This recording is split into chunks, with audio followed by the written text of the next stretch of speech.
Ah, yes, the 90s. I had never met a person who didn't love it.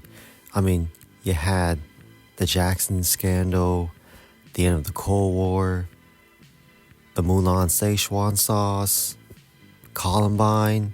Shit, a lot of bangers. But there's one banger I want to mention, and that banger is called The Prophecy. So, I'm not gonna lie, the first 45 minutes of this film has a very interesting build-up because you got a priest turned cop trying to understand the weird supernatural shit going on.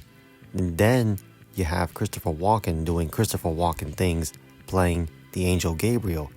And in the middle of it all, you have a bit of biblical lore dropped on you so you can understand a bit of context of what the movie's trying to convey.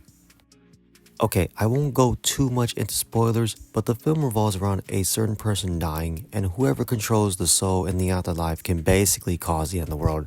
You got Christopher Walken as the bad guy, and then you have the fallen angel, Simon, who's good but helps in a kind of questionable way. I won't say too much. So I want to get into the build-up of the movie because there's a lot of back and forth between scenes of Christopher Walken's fallen angel Gabriel, which I think is pretty cool.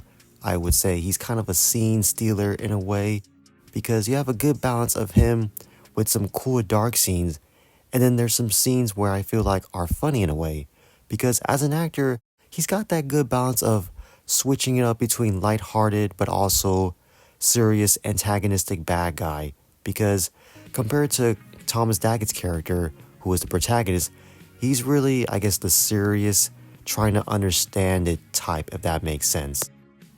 But all in all, this movie is a bit interesting to me because it doesn't feel underrated, and at the same time, it's not the greatest thing ever. Like, in my opinion, it's a well-rounded movie. It fits in the middle of a solid movie. It's a solid middle movie, if I do say so myself.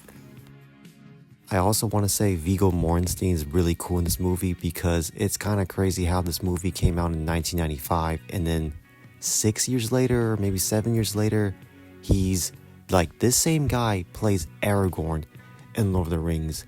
So I would say be on the lookout for him when you watch this movie as well.